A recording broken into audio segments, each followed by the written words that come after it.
यदि सम्पत्ति शुद्धिकरण अनुसन्धान विभाग नामक सरकारको यो निकायले निष्पक्ष रूपमा अनुसन्धान गरे तत्कालका लागि देउबा दम्पति र दीपक खड्का कानुनी दायरामा आउने देखिएका छन्। भाग्न नपाउन् भनेर नै उनीहरूको पासपोर्ट रद्द गर्ने बाटोमा सरकार लागेको छ। झट्ट हेर्दा जेन्जी आन्दोलनका क्रममा अराजक समूहले यिनको घरमा आगो लगाएर नोक्सानी पुर्याए। पीडित यिनीहरू नै हुन् जस्तो पनि देखिन्छ। तर जलेको घरबाट ठूलो परिमाणमा नोटहरू जलेर खरानी बने। कतिले काखीमा च्याप्न मिल्ने जति पैसा बोकेर कुलेलम ठोके। त्यो दृश्य देखेर नेपाली मिडिया मात्रै होइन विदेशी प्रतिष्ठित मिडिया हाउसहरूले पनि यस बारेमा समाचार बनाए। सबैले लख काटेका छन्। यो अकुत सम्पत्तिको स्रोत के हो? यो भ्रष्टाचार नभएर के हो? यही प्रश्नको जवाब खोज्न नेपाल सरकार कानुनी प्रक्रियाबाटै अनुसन्धानमा जुटेको छ। यदि विभागले निष्पक्ष अनुसन्धान गरे जेन्जी आन्दोलनमा उठाइएको भ्रष्टाचार सम्बन्धी एजेन्डाले ठूलै न्याय पाउने देखिन्छ। आज राष्ट्रका नाममा सम्बोधन गर्दै प्रधानमन्त्री सुशीला कार्कीले जेन्जी आन्दोलनका क्रममा आगलागीमा परेका व्यक्तिका घरमा भेटिएको नगदका बारेमा अनुसन्धान सुरु भएको बताएकी छिन्। प्रदर्शनका क्रममा व्यक्तिका निजी घर तोडफोड र आगजनी हुँदा स्वाभाविक रूपमा देखिएको नगद रकमका सम्बन्धमा सरकारका सम्बद्ध निकायले छानबिनको कारबाही सुरु गरिसकेको छ।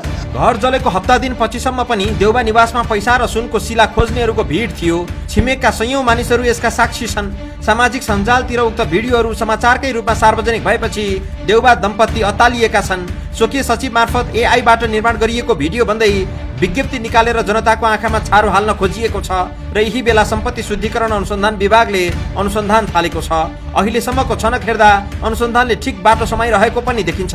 किनकि विभागका अनुसन्धानकर्ताहरूले फिल्डमा पटक पटक भ्रमण गरेका छन्। प्राप्त दशी प्रमाणहरूलाई परीक्षणका लागि ल्याबमा पठाइएको छ र यही बेला खै कुन कारणले हो हतार हतार देउबा दम्पतिले नयाँ पासपोर्ट बनाएका रहेछन्। असोज 3 गते पुराना पासपोर्ट घरमै जलेको हुनाले नयाँ बनाएको पनि हुन सक्छ। तर थाइल्यान्ड जानका लागि भिसा पनि लिइसकेका छन्। उपचारका लागि हो भने अर्कै कुरा। तर कतै सम्पत्ति शुद्धिकरणको अनुसन्धानबाट उम्कन विदेश जाने तयारी त होइन भनेर सामाजिक सञ्जालहरूमा आम मानिसहरूले प्रश्न उठाएका छन् र सरकारले पनि त्यसै हुन पनि सक्ने अनुमान सहित उनीहरूको पासपोर्ट रद्द गर्ने तयारी गरेको स्रोतले जनाएको छ। उता तत्कालीन प्रधानमन्त्री केपी शर्मा ओली र तत्कालीन गृहमन्त्री रमेश लेखकको पनि पासपोर्ट रद्द गरिएको खबर प्राप्त भएका छन्। सरकारले पूर्व प्रधानमन्त्री शेरबहादुर देउबा सहित उनकी पत्नी समेत रहेकी तत्कालीन परराष्ट्र मन्त्री आरजु राणा र तत्कालीन ऊर्जा मन्त्री दीपक खड्काको सम्पत्ति शुद्धिकरणका सन्दर्भमा मुख्य रूपमा अनुसन्धानको दायरामा ल्याइएको छ।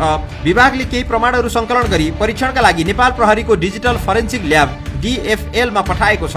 यो कार्यका लागि प्रधानमन्त्री सुशीला कार्की, गृहमन्त्री ओमप्रकाश अर्याल र अर्थमन्त्री रामेश्वर खनालको एकमत देखिएको छ। निष्पक्ष रूपमा अनुसन्धान गर्न निर्देशन प्राप्त भएपछि अहिले विभागले पनि गम्भीर रूपमा आफ्नो अनुसन्धान प्रक्रिया अघि बढाएको छ। विभाग सम्बद्ध स्रोतका अनुसार पैसाका टुक्राहरू खरानीका साथै देउबा र खड्का निवासको भिडियो सङ्कलन भएको छ। त्यस क्रममा